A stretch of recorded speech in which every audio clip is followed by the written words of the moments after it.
Donald Trump has no plan for you. She doesn't have a plan. She copied Biden's plan.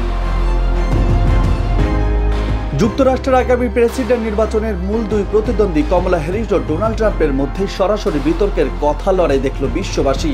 বিতর্কে কমলাকে মার্কিন ইতিহাসের সবচেয়ে বাজে vice president বললেন ট্রাম্প, আর কমলা বলেছেন ট্রাম্পকে নিয়ে বিশ্ব নেতারা হাসাহাসি করেন। যুক্তরাষ্ট্রের প্রেসিডেন্ট নির্বাচনের আগে দুই প্রার্থীর এই বিতর্ককে সবচেয়ে গুরুত্বপূর্ণ মুহূর্ত হিসেবে দেখা হচ্ছে। তবে কে এগিয়ে থাকলো দুই প্রভাবশালী নেতার বিতর্কে, কমলা নাকি ট্রাম্প? বিতর্কের শুরুতেই অর্থনীতি নিয়ে একে অপরের দিকে প্রশ্ন ছুড়ে দিয়েছেন কমলা হ্যারিস ও ট্রাম্প। নিজের বক্তব্যে সাবেক প্রেসিডেন্ট ডোনাল্ড ট্রাম্প বলেছেন কমলা হ্যারিস ইসরায়েলকে ঘৃণা করেন, তিনি নিজের মতো করে আরব জনগণকেও ঘৃণা করেন। এদিকে ট্রাম্পকে আক্রমণ করে কমলা বলেন ট্রাম্প যখন ক্ষমতা ছাড়েন তখন যুক্তরাষ্ট্রের কর্মসংস্থানকে খুব বাজে অবস্থায় রেখে যান, সে সময় বেকারত্বের হার ছিল মহামন্দার পর সবচেয়ে বাজে।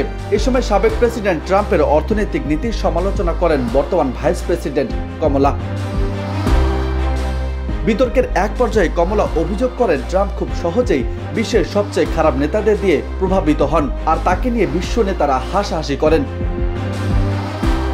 এ বিষয়ে ট্রাম্পের উদ্দেশ্যে কমলা বলেন যুক্তরাষ্ট্রের ভাইস প্রেসিডেন্ট হিসেবে আমি বিশ্বজুড়ে ভ্রমণ করেছি, দেখেছি বিশ্ব নেতারা তাকে নিয়ে হাসাহাসি করছেন। আমি সামরিক নেতাদের সঙ্গে কথা বলেছি, তাদের কেউ কেউ ট্রাম্পের সঙ্গেও কাজ করেছেন, তারা বলেছেন ট্রাম্প অসম্মানজনক। কমলার তীব্র সমালোচনার জবাব দেন ট্রাম্প, তিনি অন্য দেশের উপর শুল্ক বসানোর পরিকল্পনার কথা জানান। চীনের প্রসঙ্গ টেনে ট্রাম্প বলেন তার প্রশাসন চীনের কাছ থেকে বিলিয়ন বিলিয়ন ডলার শুল্ক এনেছিল, এমনকি ক্ষমতা ছাড়ার পরও শুল্ক এসেছে।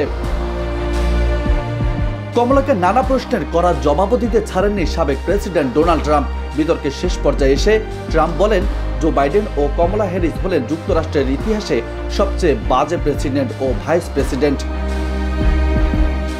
বিতর্কের আগে একাধিক জরিপে জনপ্রিয়তায় কমলা ও ট্রাম্প সমান সমান থাকলেও এই বিতর্কের সাফল্যের উপর নির্ভর করবে কোন প্রার্থী যুক্তরাষ্ট্রের অঙ্গরাজ্যের ভোট বেশি টানতে পারছেন। এখন প্রশ্ন হলো প্রথমবারের মতো বিতর্কে অভিজ্ঞ ট্রাম্পের থেকে কি এগিয়ে গেল কমলা, যদিও তার উত্তর দিবে যুক্তরাষ্ট্রের জনগণ। রাজু আহমেদ, বার্তা 24।